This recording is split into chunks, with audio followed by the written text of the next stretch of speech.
Ngayon, nung na-contact mo na si Nelson Mariano, tumawag uli sa iyo si Colonel Leonardo at sinabihan ka na may isang taong nagngangalang Tox na tatawag sa iyo, hindi ba? That day po yun na ano sa sir, sa Your Honor, na tumawag sa akin. The same time lang po yun. Tapos nag-relay siya na may talks na magkipag-coordinate nga daw sa amin na Yun tao ang ni- makikipag-coordinate Opo. niya sa iyo. Anong sinabi exactly ni Colonel Leonardo sa iyo? Sino itong Tox na ito? Si Tox daw po, bata ni Ma'am Garma. Kung sa pagkakaalam ko, ang driver security. Mr. Chair, kung hindi ako nagkakamali, itong Tox ay yung Tox na pinakita na litrato ni Chairman Dan Fernandez kanina, who is still employed with the PCSO, and sabi na nga ni Colonel Mendoza, tao at bata ni Colonel Garma. Nung tinawagan ka na ni Tox, anong sinabi sa iyo? Bali, sinabihan ko lang po siya na mag-coordinate siya kay Nelson Mariano po, kasi siya po yung... So nung tumawag sa isa Tox, sinabi mo si Nelson Mariano na lang ang kausapin. Opo. Pupunta po tayo doon mamaya.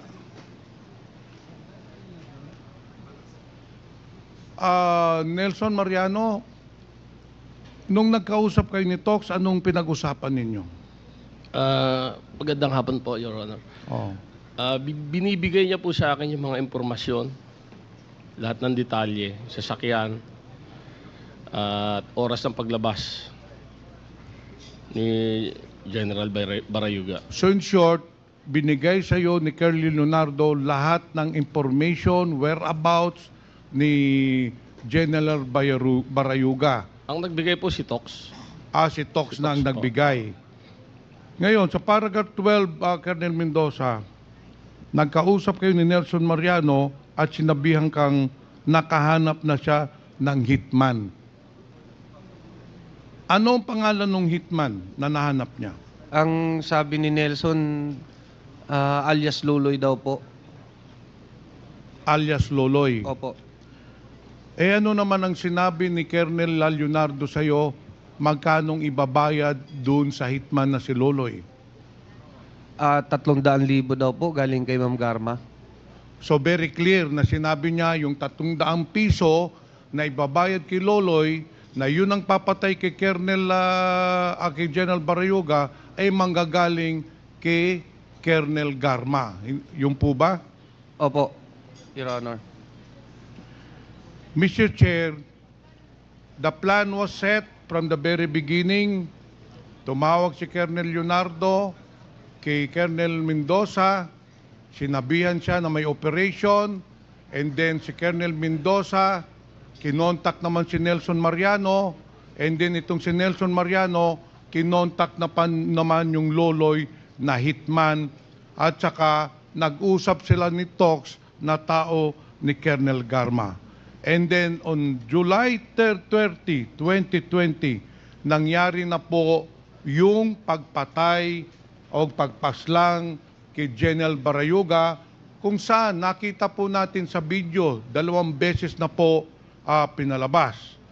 Pagkatapos ng insidente, Colonel Mendoza, pagkatapos pagpaslang, ano na po ang sunod na nangyari? Sinong tumawag sa iyo? Tumawag ko sa akin si Sir Leonardo na may binibigay po daw na pabuya si Ma'am Garma.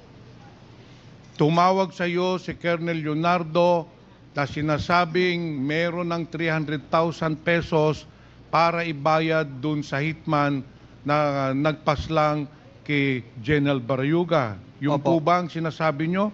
Opo, Your Honor. So sinong tumanggap ng 300,000? Si Nelson Mariano po. Sinong nagbigay ng 300,000 sa iyo, Nelson? Si Tox po. Si Tox. Pagkatanggap mo ng 300,000 pesos,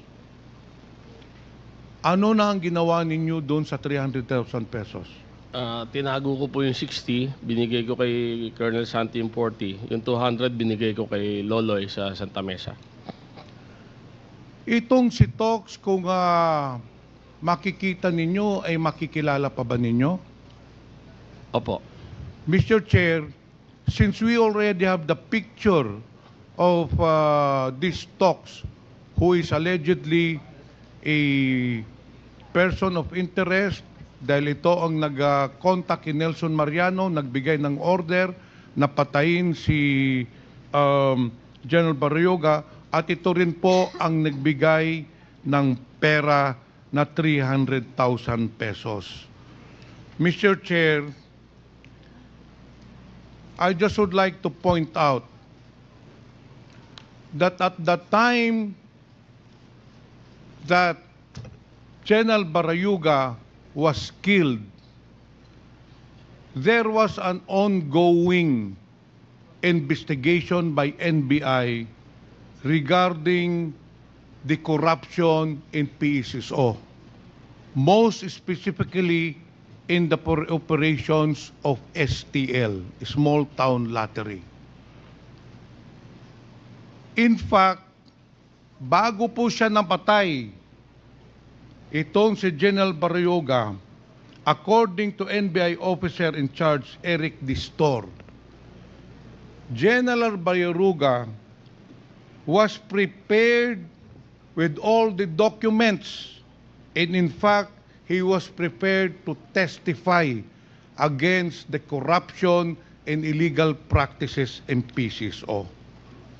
Yun po ang motive bakit po pinatay si General Barrioga.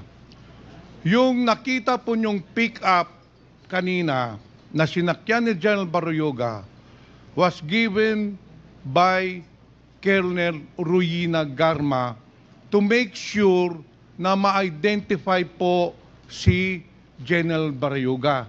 Kasi si General Barrioga, wala hong sasakyan yun. Kaya mahirap po i-surveillance dahil walang routinary procedure. Kaya binagyan po ni Colonel Garma ng bagong pick-up si General Barrioga. Yun kasi ang binigay na impormasyon niya kay Nelson Mariano. Pati ang plate number, description sa araw ng pagpaslang. The motive of the killing of General Barrioga was to stop General Barrioga from testifying against Colonel Garma. Yun po ang totoong nangyari, Mr. Chair. And that is why I would like to recommend to this committee, in the committee report, that we should file the necessary cases against those perpetrators when I cannot let justice not be served to the victims. Mr. Chair, Colonel Ruyina Garma has been involved in the different killings all over the country. In fact, Mr. Chair, si Colonel Garma, nung unang pagdinig pa lang natin, involved na po siya doon sa pagpatay ng 3 Chinese drug lords, which was corroborated by the different resource persons. Nung si Colonel Garma din ay na-assign doon sa Cebu City, there were 198 killings as recorded and as reported by Mayor Tommy Esmeña. And ngayon po, klarong-klaro po na ang mastermind ng pagpatay kay General Barrioga walang iba po kung hindi si Colonel Garma in cooperation, in cahoots with Colonel Leonardo, based on the testimony of our 2 resource persons.